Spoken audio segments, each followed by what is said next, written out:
Look at this story. Now, this is a good one.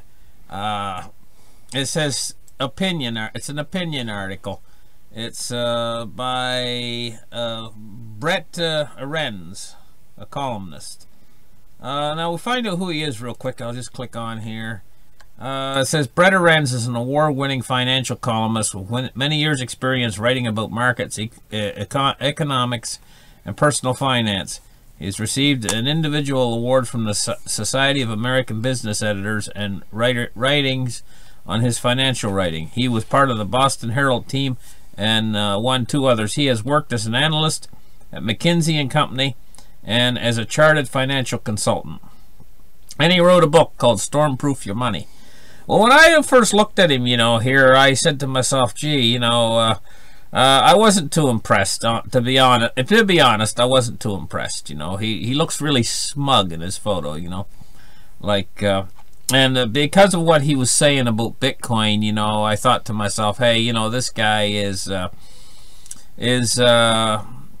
ill-informed or whatever, or he's just trying to go for sensationalism, with his headline, that Bitcoin is garbage. But he wrote a book called Stormproof Your Money. So I took a quick look over on that book. I didn't read the whole book, but I just took a quick look over. And what I saw in there was that he's done an article on precious metal investments and so on. And so I've automatically assumed, I think the guy's a gold bug. That's what I think. I've formed my personal opinion real quick about that. I think he's a bit of a gold bug, and I think he also, he's a money consultant, financial consultant. So anyway, so my impression on him changed a little bit when when I found out he's a gold bug. I know that a lot of gold bugs, hate this newfangled currency. And there's reasons why they hate it. They can't see it. They can't hold it in their hands. They can't... there's a number of reasons why gold bugs hate it. It's just newfangled. It's just... And at times I've been frustrated with the stuff, and I hate it too, but it's the wave of the future. And you got to understand, when the light bulb first come out, there was a lot of old farmers and stuff and everything that did not like the light bulb. They liked their old lamps, And whenever new technology comes out, it's always newfangled, and people are used to the old way of doing things, and it takes them a while to get on to it. It takes them a while to understand how it works and everything else. But we're going to read his article anyway. Gosh, I'll tell you, if he's a gold bug, I can sympathize with him a little bit on that angle, even though he's said some nasty stuff here about Bitcoin, So anyway, let's get to it, and let's take a look at what he's got to say here. Okay. Opinion piece. He says, stay away from Bitcoin. It's complete garbage. If you've ever wondered what cryptocurrencies such as Bitcoin, Litecoin, and Ethereum are for, ask one of their legions of techie libertarian fans. Now, the thing is first off, he's got to understand, it's not just the libertarians and the techies that like Bitcoin. Some of us they're on a bit on the conservative side, like it too. You know what I mean? It's not all libertarians and stuff that like Bitcoins. It's spreading, and everybody is going to like it more, because one of the things about it is that he doesn't understand is it's not garbage. It's a way out of the world's financial system. It's a way out of these I think originally the bankers meant to use it as a method of control, but I think it's got away from them. And I think I'll explain the reason why I think the stuff's got away from them is the fact that all the people that use cryptocurrency worldwide do not like a controlled cryptocurrency. The banks have tried to release it. I mean, right here in Canada alone, the Bank of the Central Bank of Canada tried to release a cryptocurrency years ago. Now this goes back, I'm just remembering this quick off the top of my head, but it was back around, I think, 4 or 5 years ago. And they called it Mint. They were going to call it mint, you know. And the reason why these cryptocurrencies by the banks are not taken off is because these cryptocurrencies by the banks are all pre-mined. Totally pre-mined. They're totally pre-owned and pre-mined, and it's just working out so that the people don't want them. The people won't go for them. The people are only going to go for the cryptocurrencies that are not controlled. And so this is a wonderful thing that the people are actually not going for these ones that are controlled. And so he says, if you've ever wondered what cryptocurrencies such as Bitcoin, Litecoin, and Ethereum are for, ask one of their legions of techie libertarian fans. And it's dollars to Dogecoin, yet another one, that the conversation will go something like this. So he's going to make a fictitious conversation here, how he think it would go if you talk to one of these fans of cryptocurrencies. He says, okay, you, in other words, this is what you're going to say. So what is the purpose of Bitcoin? This is the question that you're going to ask. And the fan of Bitcoin is going to say, the technology is absolutely amazing. And then you're going to say, yes, but what is it for? And the fan is going to say, really, the blockchain technology is a total masterpiece, way ahead of its time. And then you're going to say, yes, I understand that, but what is it actually for? And the fan is going to say, you don't understand. It's a completely decentralized money system. Totally revolutionary. And then you're going to say, honestly, does it have a purpose? Any purpose at all? And the fan is going to say, it's the wave of the future. And then he says, and that'll go on and on and on. In other words, the fan's never really going to give you an answer of what Bitcoin is for. You're going to be sitting there asking what's it for, and the fan is going to keep saying it's a total masterpiece and blah, blah, blah. And so he goes on to say how it has a $100 billion market. Well, does he really believe that something could actually have a $100 billion market and absolutely no use whatsoever? I'm going to tell you what, cryptocurrency is used for exactly the same purpose as any currency. It is the purest form of money. It matches all of the fundamental aspects of money that the way I've laid money out.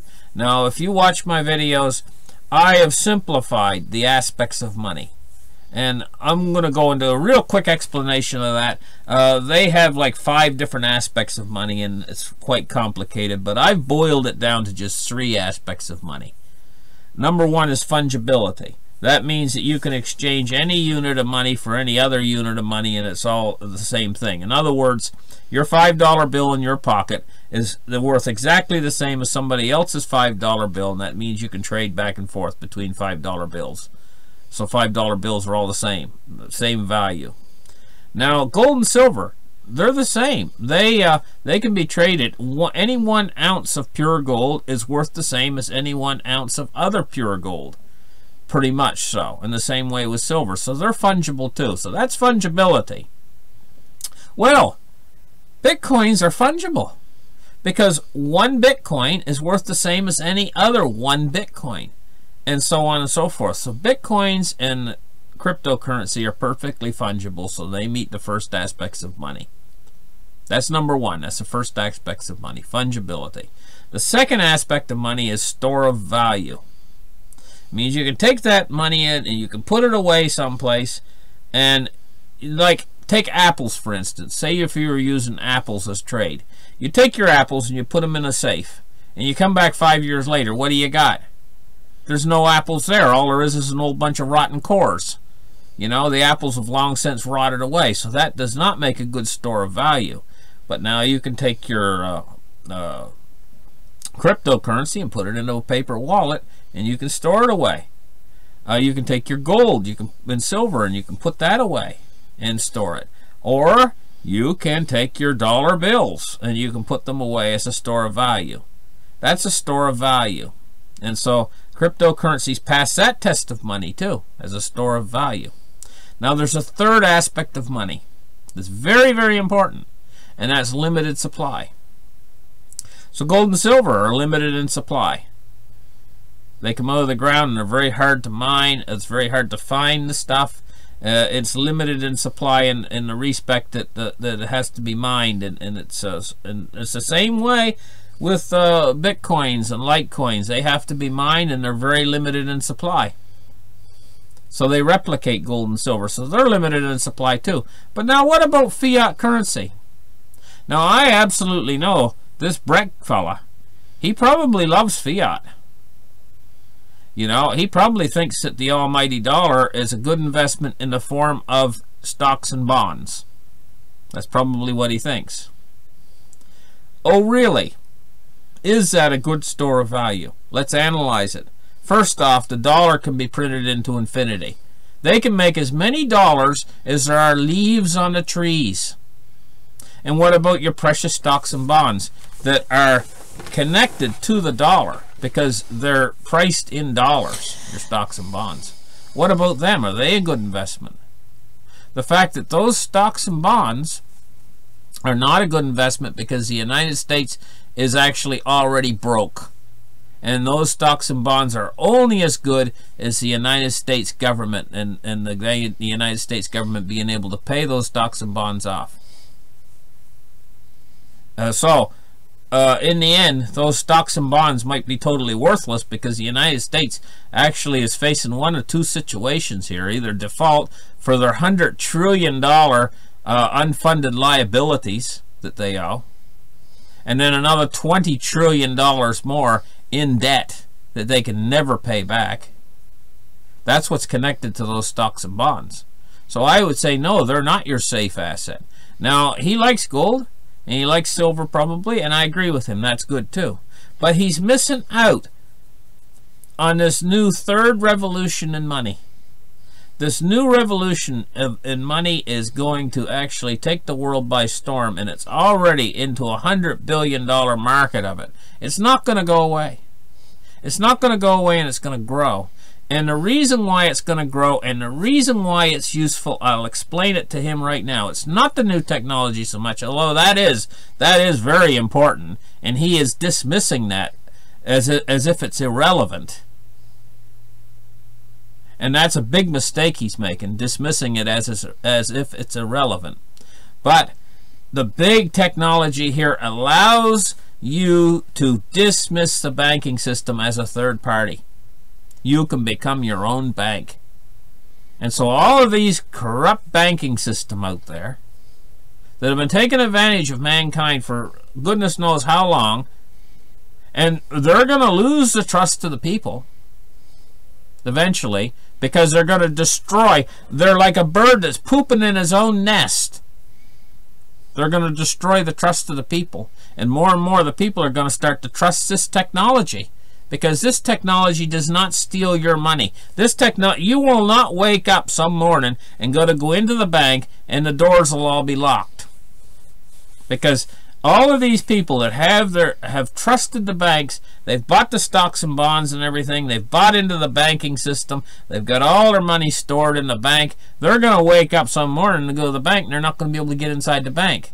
But I'm going to tell you what, the guy that's got the Bitcoin wallet at home, he's his own bank. Just like the guy who's got physical gold and silver becomes his own bank. So you can trust yourself. Where you can't trust these bankers, I'm going to tell you what, they do not have your best interests at heart, these bankers. And this is the point that he's missing, is the world is moving into a new age where we're not going to trust the bankers anymore, and we're going to trust the blockchain technology to control our money, because it is more trustworthy than the banking system. And this is the truest form of money. This is a new form of money that he's missing out on. This is money itself. So the use for it, he's asking what's it actually for? It's money. What's money for? That's like asking what's money for. That's as silly a question as asking what's money for. And slowly, it's going to get more and more adopted. It's not going to go away. Slowly, it's going to get more and more adopted. I mean, right now, It's a little bit difficult sometimes to find places to spend your Bitcoin or to transfer them or whatever, but it's getting a lot easier. I remember when I first came into this, you couldn't go anywhere. There was almost nobody took them. Now it's a big long list of people take them. It's much more than it was, and it's growing all the time. Back when I first came into it, the only place that would take these things is probably if you wanted to buy marijuana or something like that back then. And he's still in the past, because he says here that it's only good for, he said, lists its uses. He says, what are its real life uses? Online gambling and money laundering. And that's it. What a closed attitude he has. Very closed attitude. He needs to become more open-minded. He needs a little bit to be a little bit more open-minded. And he will see the light. He will see the light probably 5 years from now. And he'll have wished he'd got himself just a few Bitcoins. He'll say to himself, gee, you know, back when I wrote that article, I could have bought Bitcoins for like 1,500 or 2,000 or whatever they are. But by that time, they're going to be like 50,000 or 100,000. And he's going to be saying, oh, I could have got a few, you know, back when they were cheap, back when I wrote that article about complete garbage. They're complete garbage. You know what I mean? And so it says, I'll go on to read a little bit more before I close on this article. He says, $100 billion market. Cryptocurrencies or cyber currencies, which have been in a massive financial mania until their sudden sell-off this week, have two actual uses: online gambling and money laundering. Neither is at the heart of the major business model. That is it.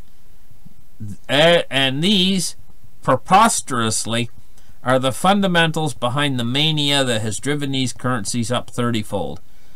So that today, in aggregate, the market for them is a staggering $100 billion. None of the defenders' other arguments stack up. Online currencies are hardly a store of value when they have fallen about 30% in a week. Yeah, but he doesn't realize this year alone they've moved up more than anything else you could buy. And they are a store of value. You can actually, a store of value means that you can put something away and come back to it, and it's still worth something. I explained that a few minutes ago. You cannot use apples for store value. They would rot. It just basically means store value. You can store it away, and it'll retain its value. He's saying that they're not a store of value. I beg to differ.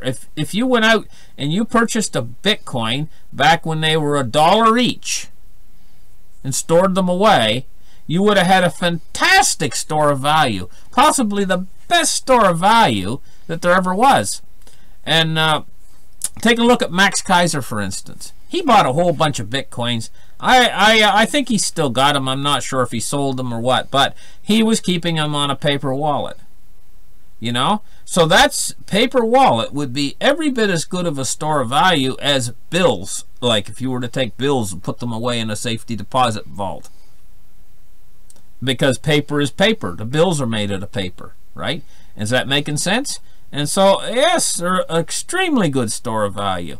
So his argument does not hold water here to me about them not being a store of value. I see them as being a fantastic store of value. He says, and then he goes on to say, are they really protections against the ravages of inflation and monetary debasement imposed by the wicked governments? Well, okay, okay. He's making a point about the wicked governments. I like that point, you know. But yes, I would say they are a protection against the ravages of inflation. Bitcoin's only ever went up and up and up, you know. Whereas if you were to go back to 2009 when Bitcoins first came out, you could have bought them for a nickel each. Now they're worth over $2,000 each tonight.